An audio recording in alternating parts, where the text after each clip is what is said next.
इस परिवार के सभी सदस्यों का बहुत बहुत धन्यवाद करता हूँ कि इन्होंने आप सबको याद किया, हम सबको याद किया और एक पुण्य के काम में हमें भागीदार बनाया। जो दो मूर्तियों का अनावरण हुआ है, बीरबल जी और चिल्ली देवी जी, इन दोनों की आत्मा जहाँ पर भी होगी देखकर खुश होगी कि हमारे अपनों के बीच में हमारी मूर्ति की यहाँ स्थापना हुई है। पूरे परिवार को मेरी तरफ से बहुत बहुत बधाई, बहुत बहुत साधुवाद, मैं धन्यवाद देता हूँ। और ये बात भी सच है कि ये कार्यक्रम बहुत पहले होना चाहिए था, समय आगे पीछे होता रहा और मुझे बेहद खुशी है कि आज जितेंद्र सिंह जी, जूली साहब और हम और आप मिलकर इस नेक काम को, शुभ काम को करने में यहाँ आज इकट्ठा मौजूद हुए। दोस्तों, ये इतनी बड़ी तादाद में आप लोग आए हो, जैसा टीकाराम जी बोल रहे थे, ये आपसी प्रेम, भाईचारा, सामाजिक मेल जोल, प्यार मोहब्बत, ये सबसे बड़ी पूंजी है, ना सिर्फ इस क्षेत्र की, जिले की, लेकिन प्रदेश और देश की। ये जो संस्कार है, ये आत्मीयता का संस्कार, पारिवारिक मान सम्मान, उम्र का लिहाज करना, लोगों को मान सम्मान देना, ये दुनिया में 200 मुल्क हैं, किसी देश में नहीं। हमारी मिट्टी में, हमारे देश में, हमारे राज्य में जो इतिहास है, जो संस्कार है, वो एक अनूठा है और उसी की बदौलत आज हम एक दूसरे के सुख दुख के भागीदार रहते हैं। कि बाकी देशों में तो कोई ना पूछता ना पूछता, अपनी मन मर्जी करते हैं, लेकिन यहाँ हम सब लोग एक दूसरे के जीवन में, अच्छे बुरे समय में एक दूसरे का हाथ थामते हैं। ये बहुत बड़ी पूंजी है। और समाज में 36 कौम में, और मैं तो कहता हूँ कोई धर्म भी हो, जो लोग जोड़ने का काम करते हैं उनको हमेशा इतिहास याद करता है। जो व्यक्तिगत स्वार्थ नहीं देखते, जो लोगों को जोड़ने की बात करते हैं, एक दूसरे से बेहतर संबंध बनाने की बात करते हैं, उन लोगों को समाज और आने वाली पीढ़ी याद करती है। राजनीति में भी बहुत से लोग हैं, पंच है, सरपंच है, सीआर, डीआर, प्रमुख, प्रधान, एमएलए, एमपी, मंत्री, मुख्यमंत्री, घने पद हैं और हमेशा पद पे कोई ना कोई बैठा ही रहता है। आज कांग्रेस, कल बीजेपी, कुछ 24 घंटे 12 महीने राजनीतिक पदों पर कोई ना कोई व्यक्ति बैठा है। लेकिन वो लोग जो राजनीति में रहते हुए जन कल्याण का भी काम करें, विकास का भी काम करें, लेकिन राजनीतिज्ञ वो होते हैं, राजनीति के माध्यम से समाज सेवा वो लोग करते हैं जो आत्मीयता की बात करें, जो मेरे आपके अगर कोई सोच की फर्क है उसको टापने का काम करें, जोड़ने का काम करें। मतभेद हो सकता है, अलग अलग सोच हो सकती है, लोगों को जोड़कर इकट्ठा कर आगे बढ़ेगा, वही क्षेत्र विकसित हो सकता है, वही लोग आगे बढ़ सकते हैं। इसलिए राजनीति में भी अच्छी पहचान कर, और मैं तो कहता हूं जो हमारे ग्रामीण परिप्रेक्ष्य में लोग रहते हैं, जो हमारे मतदाता गांव ढाणी में रहते हैं, उनसे समझदार कोई मतदाता नहीं होता। शहर के मतदाता फिर भी टीवी अखबार देख के समझ जाते हैं, लेकिन गांव का हमारा कोई चौधरी, पटेल, पंच बैठा है गांव, उसको मालूम है कि नेता बोल क्या रहा है, इसके पेट में क्या बात है, नेता कहता क्या है, उसके घर वाले करते क्या है, नेता के घर में सब्जी कौन सी बन रही है, ये भी हमारे मतदाताओं को मालूम रहता है। और आप लोग जागरूक रहो, यही लोकतंत्र की जीत है। हमारे गणतंत्र में, जमहूरियत में लोकतंत्र मजबूत इसलिए है क्योंकि हमारे पास अधिकार है। 130 करोड़ लोग, समान अधिकार है, धर्म, जाति, बिरादरी कुछ भी हो, कोई बोली बोलने वाला हो, किसी की पूजा पाठ करने वाला हो, हर व्यक्ति को एक वोट का अधिकार है। वो बड़ा उद्योगपति हो, रिक्शा खींचने वाला हो, सब एक वोट के मालिक हैं। सबको बराबर का अधिकार दिया संविधान ने। वो संविधान जो दुनिया में आज एक उदाहरण बन गया, वो संविधान जिसका निर्माण अंबेडकर साहब ने किया, जो हमारी आन बान शान है, सबसे बड़ा मुल्क तो एक ग्रंथ है, वो संविधान है। उसी कसम हम सब लोग खाते हैं। हम जब शपथ लेते हैं तो संविधान की कसम खाते हैं, लेकिन दुर्भाग्यवश जब पद पे आसीन हो जाते हैं तो सत्ता की इतनी लालच हमको हो जाती है कि संविधान की भावना को तार तार कर हम सबकी छाती में बैठना चाहते हो।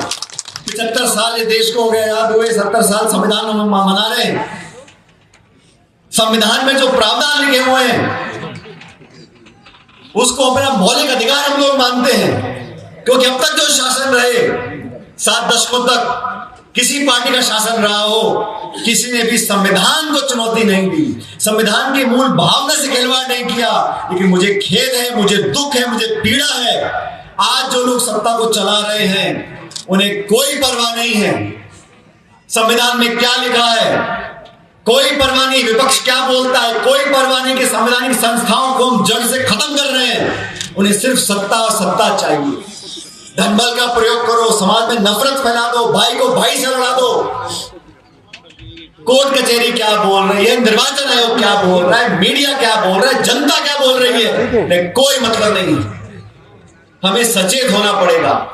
हम भी आपस में, गांव में सरपंच का चुनाव होता है, 6-8-10 लोग लड़ते हैं, जीतता है की, और जो हार जाता है वो गांठ बांध लेता है कि मुझे तो सरपंच की उसकी धोती खोलनी है। बाद में जो चुनाव लड़ेगा, चाहे किसी पार्टी का, सरपंच किसके साथ है, फला तो मैं दूसरे गैर हो जाऊंगा। ये जो सोच है, इससे उठना पड़ेगा। हमारे देश के लिए, प्रदेश के लिए कौन सी विचारधारा, कौन सी सोच, कौन सा नेतृत्व, कौन से इंसान हमारे लिए बेहतर है। हम अपनी लड़क निकालने के चक्कर में अपना नुकसान कर लेते हैं। सचेत हम लोगों को रहना पड़ेगा। अभी बहुत अच्छा भाषण दे रहे थे जूली जी, बहुत अच्छा भाषण दे रहे थे। और जितेंद्र सिंह बैठे हैं, जितेंद्र सिंह जी जानते हैं, जब मैं प्रदेश कांग्रेस कमेटी का अध्यक्ष था तो जितेंद्र सिंह जी ने जूली जी को जिम्मेदारी दी थी, अलवर जिले की, जिले का अध्यक्ष बनाया था।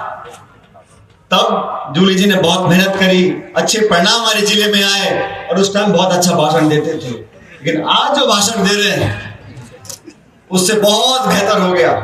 और सदन में मैं देखता हूं, एक गरीब दलित परिवार से पैदा होकर जो व्यक्ति बड़े बड़े मंत्रियों को, मुख्यमंत्रियों को चुनौती आंख में आंख डालकर देता है, वो इसलिए दे पाता है क्योंकि संविधान में लिखा है हम सब बराबर हैं। अंबेडकर साहब ने कहा था, जो गरीब की कोख से पैदा होगा, जो गांव ढाणी में पलेगा बढ़ेगा, उसको बराबर की सुख सुविधा मिलनी चाहिए, आरक्षण मिले, संरक्षण मिले, सुविधा मिले। संविधान में लिखा है। सरकारें तो साहब आती जाती रहती हैं, लेकिन संविधान की जो ताकत है, अगर वो कमजोर पड़ जाएगी तो लोकतंत्र कमजोर पड़ जाएगा। इसलिए आप सबसे मैं आवेदन कर रहा हूं, ये कोई राजनीतिक भाषण नहीं है। मुझे लगता है देश में जगह जगह जाकर में बात करनी चाहिए। आज बीजेपी की सरकार राजस्थान में है, सरकार बनाने वाले भी आप लोग हो, बिगाड़ने वाले भी आप लोग। जनता जनार्दन है, जिसका बटन दब गया उसका नंबर लग गया। लेकिन अब जिनको आपने सत्ता दी है, जवाबदेही तय करनी पड़ेगी। 12 महीने आपको हो गए, डीएपी मिलती नहीं, खाद ब्लैक चल रही है, पुलिस गुंडागर्दी कर रही है, अफसरशाही हावी है, मंत्री त्राई मचा रहे हैं, सत्ताधारी एमएलए छाती पीट रहे हैं, सुनने वाला कोई नहीं है। 6-4-5 घंटे बिजली आती है और बात क्या करते हैं, 4 लाख रोजगार देंगे, 24 घंटे बिजली देंगे। अरे भाई 10 साल से आप सरकार दिल्ली से चला रहे हो, 12 महीने आपको जयपुर में हो गए, कितने बच्चों को नौकरी दे पाए आप? और आप पूछो नौकरी क्यों नहीं मिल रही? अरे फला मस्जिद को खोदते उसको भी निकल जाएगा, संभल में खोद दो, अजमेर को खोद दो। दुनिया का ध्यान बटाने के लिए मंदिर, मस्जिद, हिंदू, मुसलमान, हिंदुस्तान, पाकिस्तान, बस यहीं तक सीमित। इनका रिकॉर्ड टेप जो यहीं बंद हो जाता है। बाकी निवेश, उद्योग, किसान, बिजली, खाद, पानी, शिक्षा, चिकित्सा, कोई मतलब नहीं है। इसलिए आप लोग सचेत रहें, अच्छे लोगों का मौका दोगे, अच्छे लोगों के साथ आप लोग लगोगे तो हमारा भविष्य बेहतर होगा। आज जितेंद्र सिंह जी यहां बैठे हैं। जितेंद्र सिंह जी की स्वर्गीय माता श्री युगानी महेंद्र कुमारी, जितेंद्र सिंह जी उस टाइम राजनीति में शायद आए नहीं थे। मेरा उम्र बहुत फर्क है, इनकी स्वर्गीय माता श्री और मेरे उम्र में बहुत फर्क है, लेकिन हमारी दोस्ती हो गई और हम दोनों अच्छे दोस्त बने। मैं भंवर साहब से पहले इनकी माता जी का दोस्त बना, और मुझे याद है जब वो सांसद भी यहाँ पे थी, हम लोग हमेशा अच्छे माहौल में चर्चा करते थे और हमेशा लोगों को आगे रखकर हमारा हमेशा चर्चा होती थी। मैं भी उम्र में छोटा था, लेकिन एक बात मैं क्योंकि मलवर में है जितेंद्र सिंह जी, मैं आपसे बोलना चाहता हूं, मेरी शिकायत भी है। आप मध्य प्रदेश के प्रभारी हो, असम के प्रभारी हो, हम दोनों अखिल भारतीय कांग्रेस कमेटी के महासचिव हैं। पार्टी ने मुझे जिम्मेदारी दे रखी छत्तीसगढ़ की, हर जगह हम संगठन का काम कर रहे हैं। तो हम लोगों को मिलकर बहुत घूमना पड़ेगा। जितेंद्र सिंह जी, अलवर के बाहर भी आपको मेरे को आपका तो पूरा मन ही लटका रहता है गवर्नमेंट, लेकिन आपको पूरे प्रदेश में हम लोगों को जाना पड़ेगा, कार्यकर्ताओं को ऊर्जा देनी पड़ेगी। कार्यकर्ता भी सोचता है जब नेता ही नहीं भागदौड़ करा तो मैं काहे को भागूं। इसलिए जितेंद्र सिंह जी, आप और हम मिलकर न सिर्फ जिले में, संभाग में, लेकिन पूरे प्रदेश में जाकर कार्यकर्ताओं को ताकत दें, उनको हिम्मत बताएं, क्योंकि ये जो शासन करने वाले हैं ये चारों तरफ से पीटते हैं, कम्बल डाल के पीटते हैं। पुलिस भी आएगी, प्रशासन भी आएगा, केस भी करेंगे, इनकम टैक्स भी आएगी, ईडी भी आएगी, सीबी भी आएगी, अखबार भी चलाएंगे, चरित्र हनन भी करेंगे, आरोप भी लगाएंगे। और जो गृह मंत्री ने भाषण दिया पार्लियामेंट के अंदर, क्या क्या बोल गए अम्बेडकर साहब के बारे में, मतलब जो पेट की बात थी मुंह पे आ गई, और जब मुंह पे आ गई और सबने देख लिया, और पूरे देश में आज आक्रोश है। किस बात के लिए? अरे आप कांग्रेस को गाली रोज देते हो पानी पी के, कोई बात नहीं। जो दुनिया में नहीं है, जिनको भारत रत्न मिला हुआ है, जो संविधान के निर्माता है, उसको आप बुला बुरा कह रहे हो, ये आपकी सोच को दिखलाता है। और हम देश में जाके कोने कोने में बोलते थे, भाजपा को अगर आपने 300-400 पार करा दिया, ये संविधान को रगड़ डालेंगे, मिटा डालेंगे, आरक्षण समाप्त कर देंगे, गरीब का हक छीन लेंगे। ये प्रवृत्ति थी, मैं नहीं कह रहा हूं। मनमोहन सिंह जी 10 साल प्रधानमंत्री रहे, कभी आपने देखा मनमोहन सिंह जी को बोलते हुए कि मैं संविधान से छेड़छाड़ नहीं करूंगा, संविधान को बहुत मानता हूं? तो मोदी जी को बार बार सफाई क्यों देनी पड़ती है?